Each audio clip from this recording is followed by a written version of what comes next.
السلام عليكم حبابنا، كي دايرين؟ لاباس عليكم؟ نتمنى تكونوا بخير وعلى خير. مرحبا بكم معايا في الحلقه الثالثه من مسلسل طريق الورد. الا كنتي جديد غنقول لك مرحبا بك والف مرحبا، وإلا كنتي من اهل الدار فراه الدار دارك. نبدا معكم في احداث الحلقه الثالثه من مسلسل طريق الورد، مسلسل اللي درامي ورومانسي في نفس الوقت. كيف ما شفنا ان ياسمين جراو عليها ولحوا لها حوايجها للزنقه. هنا ياسمين غتبدا دوز من مواقف صعيبه بزاف، وما غتلقاش فين تبات ولا ما تاكل. في هاد الاثناء غيكون ولد الشيخ عرف ان عمتي ياسمين كاينه في الدار البيضاء، وغيقول مع راسو غالبا ما غتكون مشات عندها. غيجمع حوايجو وغيخرج باش يمشي عندها، ولحسن حظها ما غيلقاهاش، غيتفوت معاها. نمشيو دابا ليمنى اللي غيكتر عليها الضغط وغتكتر عليها الهضره في الدوار. غتجمع حوايجها وتمشي للدار البيضاء باش تقلب حتى هي على ياسمين. من بعد غنشوفو معاد رجع وغتقول ليه الام ديالو باش يقلب على عثمان ويرجع ليها الفلوس، بلا ما تقول ليه بلي عثمان عنده شي مستندات اللي يقدروا يتسببوا لها في السجن. وغتعطيه تصويره ياسمين باش الا لقاها يلقى حتى عثمان. هنا غيولي حتى معاد كيقلب على ياسمين بحال ولد الشيخ ويامنه. معاد غيولي من المعجبين بياسمين من اول نظره، وغيولي يبغيها ويتنافس مع ولد الشيخ وعثمان عليها.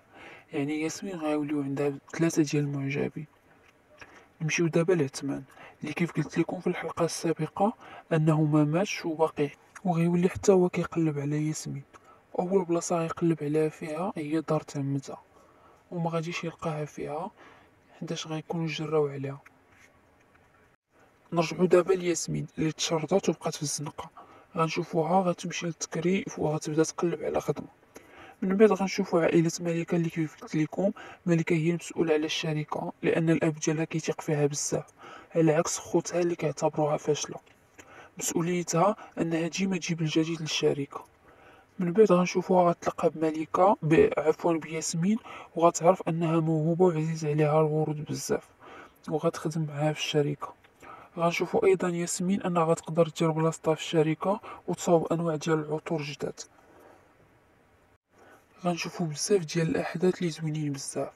غنشوفو ايضا معاذ غيولي كيبغي ياسمين، وعليه غيعرف البلاصه اللي كاينه فيها ياسمين ويبغي يديها معاه، ولكن غترفض وغتضربو وتقدر تهرب من الدار حيتاش غيجيها في الليل وغيلقاها بوحدها. هنا غنشوفوها غتبدل البلاصه. من بعد غنشوفو الشي غيعرف بلي علي ضرب عثمان لان علي مازال كيتسحب ليه بلي قتلو. في الحلقات القادمه غيكونوا بزاف ديال الاحداث اللي شيقه اللي غتقلب بزاف ديال الحوايج.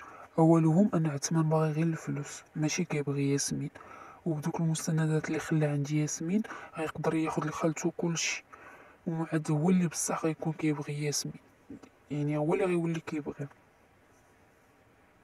وغنشوفو ايضا معاد هو اللي غيولي يعاون ياسمين، هو اللي غادي يضرب عليها بزاف د الحوايج وغادي يحميها من الام ديالو عفوا،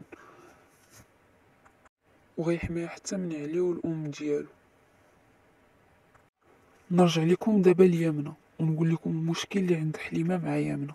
غنقول لكم بلي الشيخ ديال القبيلة كان كيبغي يامنة، وحليمة باغا غير تنتقم من يامنة ببنتها ياسمين. وغنقول لكم ايضا ان الشيخ مازال كيبغيها، ولكن يامنة من الاول كانت رافضة. وحليمة في كل فرصة جاتها غتبدا تضغط على يامنة باش ترجع ياسمين وتزوجها لعلي، وغتهددها ايضا بالارض. حنا عارفين يامنة شحال متعلقة بالارض ديالها. وغتهددها غتهددها ايضا بالسر ديالها، وغتبقى ديما كتهددها.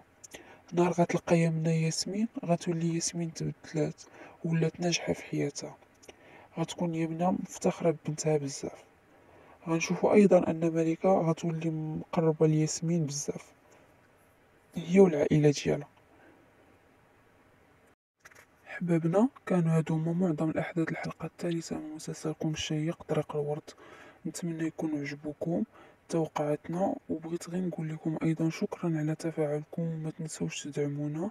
ومرحبا بالناس الجداد معنا، عائلتنا غادو كتكبر. وبخلوش علينا باي فكرة او رأي او اقتراح.